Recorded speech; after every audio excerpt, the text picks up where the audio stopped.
BPL এর এক একটা টিম এক একটা স্ট্র্যাটেজি নিয়ে এগোচ্ছে। কেউ মনোযোগ দিচ্ছে টপ অর্ডারের দিকে, কেউ বা মনোযোগ দিচ্ছে ফাস্ট বোলিং এর দিকে, কারো বা আবার নজর স্পিন ডিপার্টমেন্টের দিকে। ডিরেক্ট সাইনিং এর মাধ্যমে শাকিব খানের ঢাকা ক্যাপিটালস এরই ভেতরে দলভুক্ত করেছে বাংলাদেশের স্পিড স্টার তাসকিন আহমেদকে এবং চমকই দেখিয়েছে রংপুর রাইডার্স থেকে সাইফ আহসানকে দলে এনে।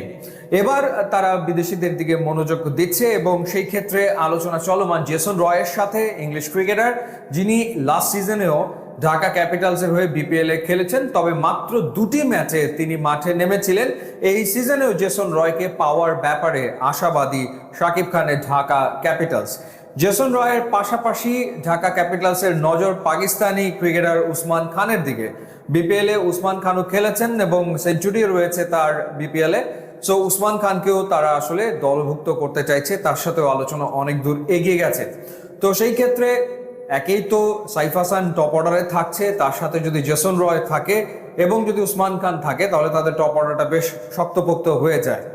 এদিকে রাজশাহীর দিকে যদি তাকাই, তারা এরই ভেতরে দুজন ব্যাটারকে দলভুক্ত করেছে ডিরেক্ট সাইনিং এর মাধ্যমে। নাজমুল হোসেন শান্ত তিনি রাজশাহীর অধিনায়কত্ব করবেন এমনটাই শোনা যাচ্ছে। পাশাপাশি বাংলাদেশের টি-20 ক্রিকেটার এই মুহূর্তে স্টার ওপেনার তানজিদ হাসান তামিমকেও তারা দলে নিয়েছে।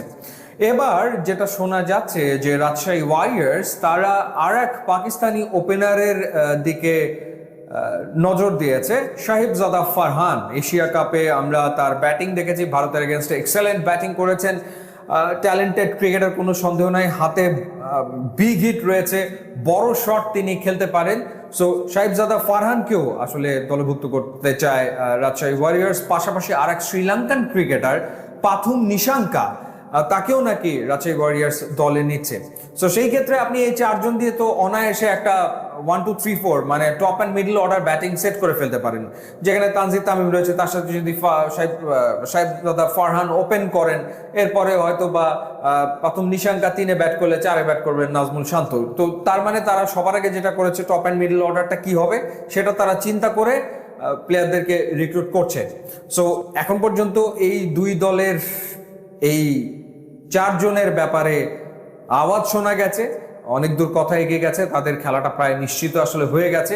আর একটা ঘটনা ঘটেছে, সেটা হলো যে 17 তারিখে যে প্লেয়ার্স ড্রাফট হওয়ার কথা ছিল সেটা সম্ভবত 17 তারিখে হচ্ছে না, এটা পিছিয়ে যাচ্ছে। এবং বিসিবি এই জায়গাটাতে, বিসিবি না বিপিএল এর গভর্নিং কাউন্সিল চিন্তা করছে যে তারা আসলে অকশন করবে। সো সেটা এক সপ্তাহ পরে গিয়ে হয়তো বা তারা অকশনটা করবে। আগের যে প্রসেস ছিল প্লেয়ার্স ড্রাফট সেটা আসলে থাকছে না, সেই ক্ষেত্রে তারা অকশন করবে এবং অকশন কিভাবে হবে সেটা নিয়ে এখন আলোচনা চলমান রয়েছে বিপিএল গভর্নিং কাউন্সিলের সাথে। এই 5টা ফ্র্যাঞ্চাইজির ভেতরে কত টাকা তাদের জন্য ক্যাপ নির্ধারণ করা হবে, কয়জন প্লেয়ারকে তারা দলভুক্ত করবে এবং ক্যাটাগরিগুলো কিরকম হবে, বেস প্রাইসগুলো কিরকম হবে, সেই আলোচনা ঠিক এই মুহূর্তে চলমান রয়েছে। সেটার আপডেট হয়তোবা আমরা কাল বা পরশুর ভেতরে হয়তোবা পেয়ে যাব। ইউটিউব এবং ইনস্টাগ্রাম লিঙ্ক দেওয়া আছে, আপনারা যোগ দিলে খুবই খুশি হব। And thanks for watching.